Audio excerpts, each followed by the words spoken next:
Ketegangan masih tinggi di perbatasan Israel-Lebanon pada Minggu waktu setempat.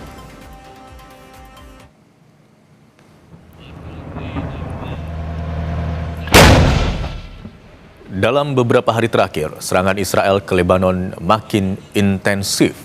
Situasi ini terjadi jelang perundingan antara Lebanon dan Israel yang difasilitasi Amerika Serikat. PM Israel, Benjamin Netanyahu, sempat mengklaim Lebanon meminta negosiasi lebih dulu dengan Israel.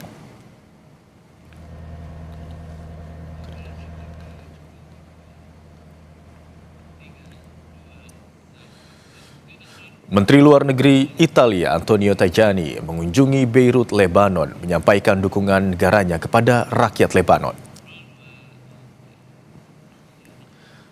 Antonio tiba di Beirut beberapa waktu setelah serangan intensif Israel yang menewaskan ratusan orang. Kepada wartawan, Antonio menjelaskan telah berbicara dengan Menlu Israel sebelumnya meminta tak ada lagi serangan terhadap penduduk sipil.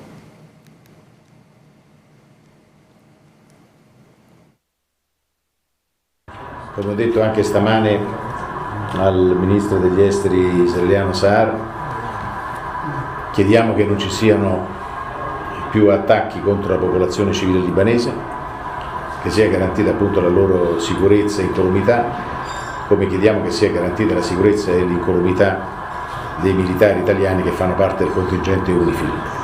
Ripeto, l'Italia farà tutto ciò che è in suo potere per essere vicino al Libano e al popolo libanese, che è un paese fratello e un popolo fratello degli italiani, il popolo libanese. Presiden Amerika Serikat Donald Trump mengklaim cadangan minyak Amerika Serikat lebih banyak ketimbang Rusia, bahkan jika digabungkan dengan Arab Saudi. Hal itu dijelaskan saat membahas gencatan senjata dengan Iran. Trump bilang, sebagian besar kapal penyebar ranjau Iran hilang dan Amerika Serikat akan memblokade Selat Hormuz. Trump mengungkap sejumlah negara yang membutuhkan minyak justru datang ke Amerika.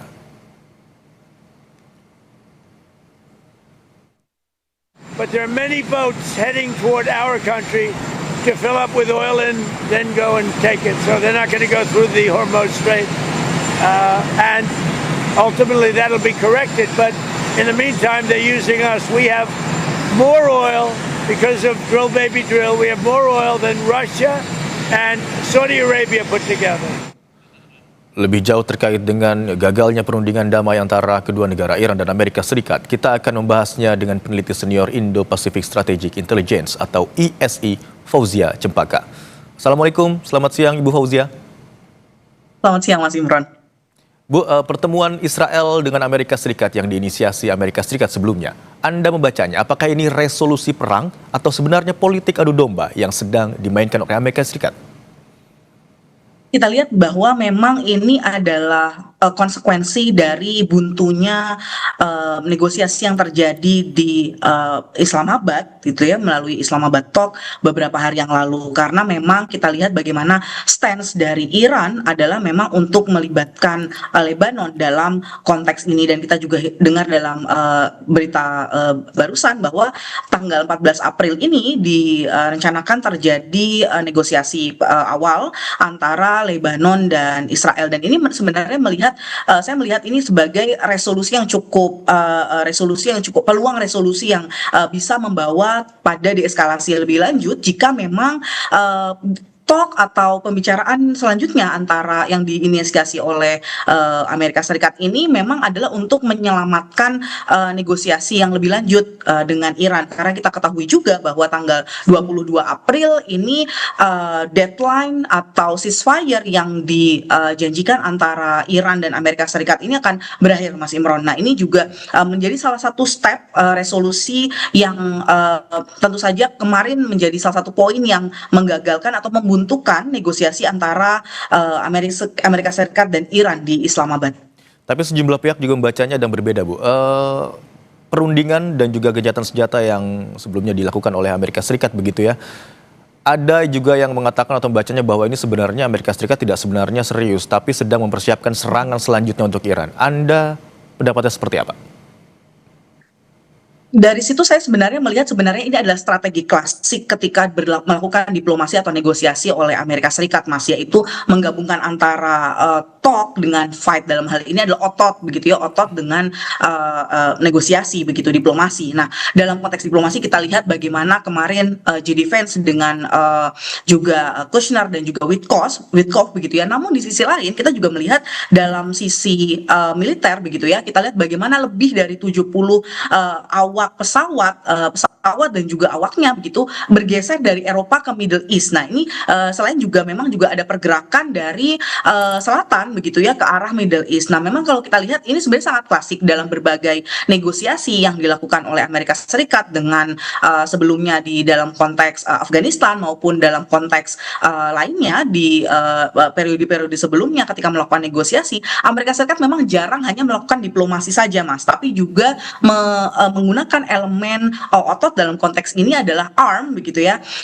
yang juga diperkuat dengan jumlah pasukan yang digeser ke Timur Tengah. Jadi dalam konteks ini memang untuk sebagai elemen koersif bagi Iran untuk mempertahankan ceasefire dan bahkan mungkin juga menerima poin-poin yang diinginkan oleh Amerika Serikat, karena kita tahu juga bahwa statement yang disampaikan oleh JD Vance adalah bahwa apa yang diberikan atau disampaikan pada statement pada Islamabad Talk adalah final offer dari Amerika Serikat. Nah, ini tentu saja untuk memperkuat argumen ini, makanya Amerika Serikat juga tidak hanya menghentikannya hanya sampai diplomasi saja, tapi juga mengirimkan pesawat yang jumlahnya banyak begitu ya, dan besar begitu, yang bergeser dari Eropa ke Middle East, ke beberapa military base atau basis militer di seperti di Israel dan Jordan. Juga dari selatan juga beberapa kapal sudah mulai bergeser ke arah Timur Tengah, Mas Imron. Saya tertarik dengan pendapat dari Bu Fauzia soal strategi klasik tadi dan beberapa kali dilakukan oleh Amerika Serikat pada saat negosiasi berlangsung. Berarti Iran sebenarnya sudah bisa membaca bahwa terkait dengan tanda kutip strategi klasik ini saat negosiasi yang sedang berlangsung di Islamabad beberapa waktu lalu? Betul, Mas. Kita tahu bahwa Iran ini sudah lama mempersiapkan strategi ini gitu ya. Bahkan mereka juga Iran juga dengan statement yang disampaikan oleh Arakci dan juga Galibaf beberapa kali menyampaikan bahwa mereka sudah sangat siap tidak hanya dalam konteks militer tapi juga berdiplomasi. Dan salah satu indikator yang saya ingin lihat dalam konteks ini adalah bagaimana Amerika Serikat menjadi pelaku pertama yang keluar dari negosiasi dan bukan Iran ya yang pertama. Jadi dalam konteks ini kita melihat endurance atau daya tahan diplomasi yang dimiliki oleh Iran juga cukup tinggi, Mas. Jadi dia bukan menjadi aktor pertama yang keluar dari atau menyelesaikan sesi negosiasi yang berlangsung selama 21 jam kemarin. Oke. Gencatan senjata dalam waktu dekat akan berakhir begitu ya, kesepakatan antara kedua pihak. Seberapa besar peluang konflik ini kembali meledak atau seperti apa? Tapi tahan dulu jawaban Anda, Bu Fauzia. Kita akan kembali lanjutkan dialog di Kompas yang usai jeda.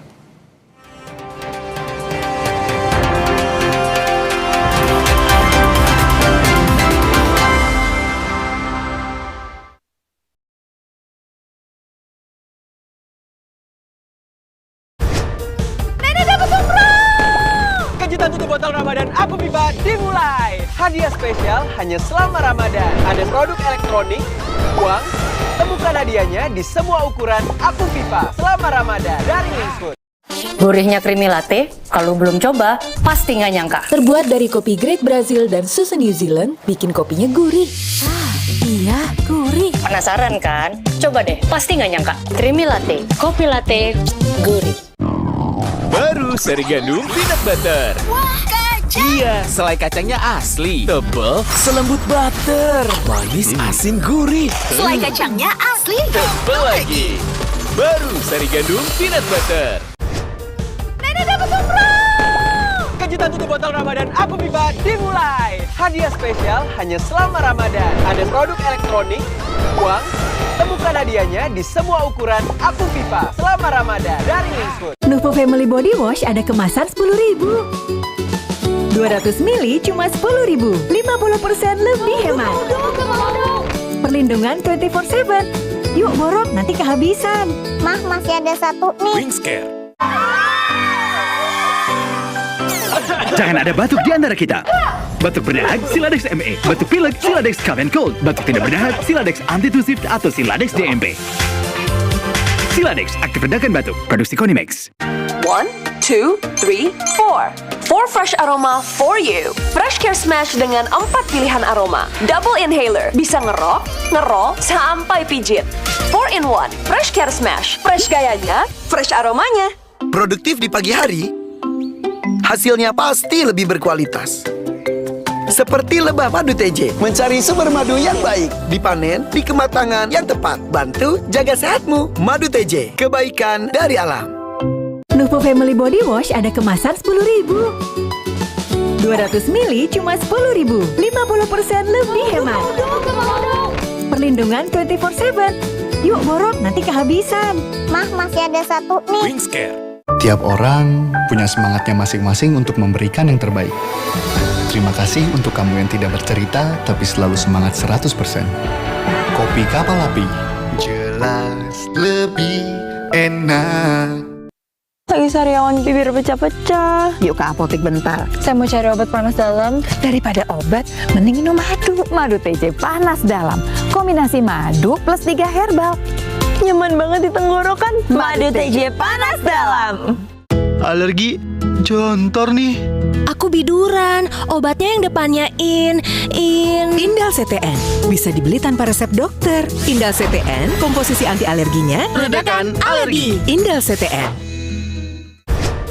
Nenek dapat umroh! Kejutan tutup botol Ramadan Aku Pipa dimulai. Hadiah spesial hanya selama Ramadan. Ada produk elektronik, uang, temukan hadiahnya di semua ukuran Aku Pipa selama Ramadan dari Wingsfood.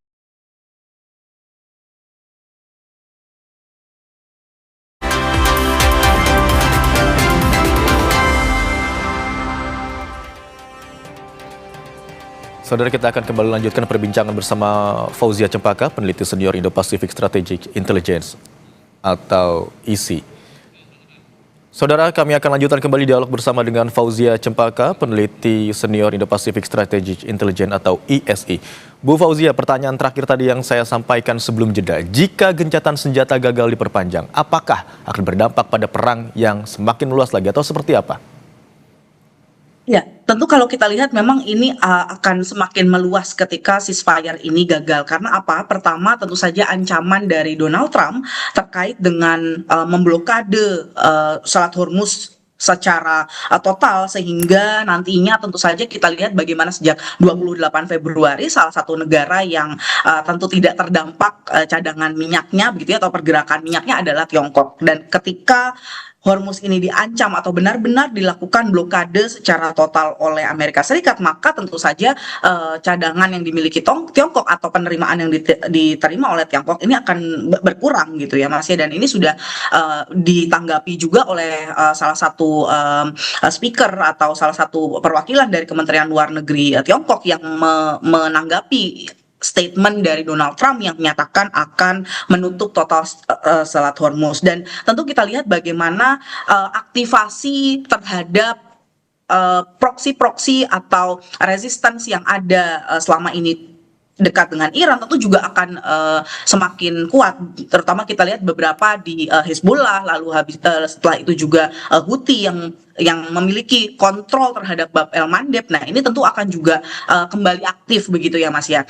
Dan juga kita lihat bagaimana asumsinya tentu saja tidak hanya terjadi seperti yang kita ketahui memberikan dampak pada negara Iran, Israel dan Amerika Serikat atau negara Teluk, tapi juga akan lebih luas dibanding sebelumnya, Mas. Oke, sebelum kita lebih spesifik membahas ancaman Trump untuk memblokade Selat Hormuz begitu ya. Tadi Anda katakan terkait dengan perang yang kemungkinan akan semakin besar begitu setelah perundingan antara kedua negara gagal. Sebenarnya Amerika Serikat sudah rugi cukup banyak dari pendanaan militer yang cukup besar untuk konflik bersama dengan Iran, dan juga reputasi atau citra positif dari Trump yang sudah turun cukup drastis. Anda membacanya seperti apa? Apakah ada pertimbangan-pertimbangan yang akan dipikirkan oleh Trump jika ingin melanjutkan perang bersama dengan atau perang dengan Iran? Kalau saya lihat Mas, kita mungkin beberapa pekan yang lalu sangat banyak diskusi terkait dengan invasi darat dan saat ini menurut saya memang bagi Trump salah satu cara untuk menunjukkan otot tadi tentu tidak dapat melakukan invasi darat. Yang dipilih adalah blokade laut misalnya. Nah ini tentu saja mempertimbangkan satu tentang anggaran begitu ya Mas ya. Anggaran sampai saat ini tentu saja Kongres masih belum menyetujui dana tambahan yang diminta oleh Pete Hegseth yaitu sekitar 200 billion US dollar itu pertama. Yang kedua juga bagaimana dukungan atau approval masyarakat di Amerika Serikat sendiri terhadap Donald Trump maupun kebijakannya untuk menyerang Iran ini sudah sangat rendah begitu Mas. Bahkan kita bisa lihat 1 dari 4 orang di Amerika Serikat tidak setuju, 1 dari 4 orang ini hanya sedikit gitu ya yang menyetujui. Nah, yang ketiga juga bagaimana anggaran yang sudah dihabiskan tanpa dukungan tambahan dari Kongres ini tentu menekan bagi Amerika Serikat begitu ya. Dan juga harga kita lihat kemarin sempat turun sejak adanya ceasefire, turun di bawah 100, saat ini sudah perlahan-lahan naik kembali. Jadi ini tentu dari berbagai front ini tertekan begitu ya, menekan Amerika Serikat. Dan kita lihat juga bagaimana statement yang disampaikan oleh Amerika Serikat adalah memang untuk sebenarnya membuka cara lain atau format lain dalam konteks negosiasi dengan Iran gitu ya. Dan kita lihat bagaimana sebenarnya saat ini pada akhirnya negara yang antara Iran maupun Amerika Serikat ini, negara mana yang pertama kali akan menggagalkan atau menghentikan gencatan senjata dengan sebuah serangan, ini yang akan tentu akan mengeskalasi konfliknya, Mas Imron.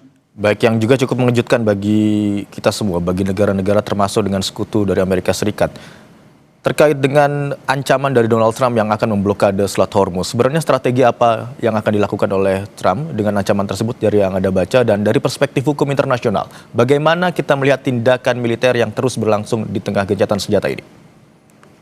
Ya, tentu kalau kita lihat dari hukum internasional, dari aspek hukum internasional, pertama terkait dengan penutupan Selat Hormuz dulu, bahwa kita harus lihat bahwa secara hukum internasional memang Iran ini tidak meratifikasi Mas UNCLOS yang sampai saat ini menggovern atau mengatur terkait dengan undang-undang hukum laut. Nah ini memang tidak diratifikasi oleh Iran, meskipun Iran ini berbagi teritori dengan Oman yang meratifikasi UNCLOS. Itu mungkin yang pertama.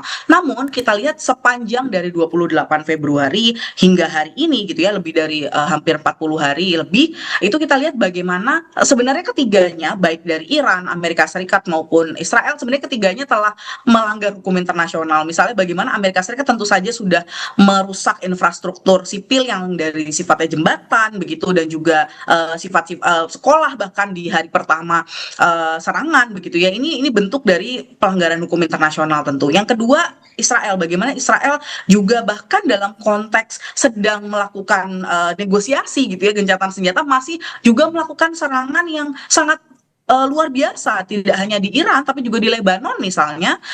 Ini bahkan jumlah korban dalam sehari itu bisa mencapai lebih dari 350 orang. Nah ini tentu serangan pelanggaran terhadap hukum internasional yang sangat berat gitu ya dari Israel. Nah Iran sendiri meskipun juga melakukan serangan balasan, salah satunya ke infrastruktur desalinasi air. Nah infrastruktur desalinasi air atau pengolahan air ini juga sebenarnya dalam hukum internasional dilindungi Mas, dalam ICRC ya, dilindungi oleh hukum internasional, hukum perang, dan tentu identifikasi ini sebagai pelanggaran serius. Jadi memang semakin tereskalasi konfliknya, perangnya, tentu akan pelanggaran hukum internasionalnya akan semakin luas, Mas Imron. Oke, sudah jelas berarti ya, melanggar hukum internasional. Tetapi selain pelanggaran hukum internasional, ini juga ditentang oleh negara sekutu Amerika Serikat, terutama yang juga berada di Asia. Salah satunya atau diantaranya Korea Selatan dan juga Jepang. Tetapi kenapa Trump tetap memilih untuk mengancam memblokade Selat Hormuz?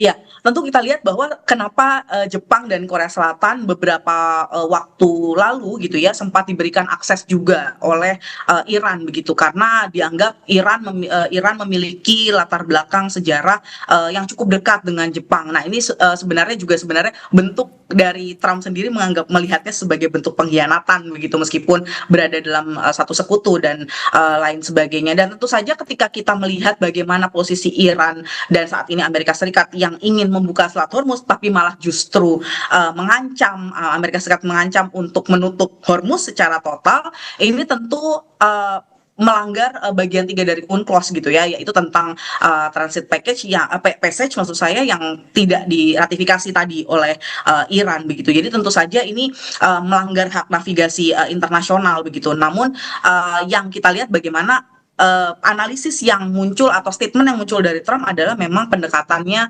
sebagai bisnis gitu ya, bahwa tidak boleh Iran ini membebankan biaya begitu yang angkanya sekitar 2 billion US dollar itu kepada kapal-kapal yang akan lewat. Jadi jika satu kapal tidak boleh lewat, maka yang lain tidak boleh lewat. Itu saat ini menjadi pendekatan yang ingin dilakukan Trump, meskipun kalau kita lihat salah satu laporan di pagi hari ini juga disampaikan statement oleh Trump yang menyampaikan bahwa dia justru memperbolehkan atau justru membuat beberapa kapal bisa lewat gitu ya, kapal-kapal yang sebelumnya masih tertahan. Jadi memang ada inkonsistensi statement, dan selama sebenarnya menurut saya concernnya adalah selama masih terjadi ceasefire gitu ya, tidak ada serangan yang sifatnya tereskalasi, sebenarnya kita masih bisa berharap begitu bahwa konflik ini nantinya bisa terdeeskalasi melalui negosiasi yang juga tentu sampai saat ini masih disiapkan oleh para interlokutor gitu ya, dengan formatnya dan lain sebagainya, terutama keduanya masih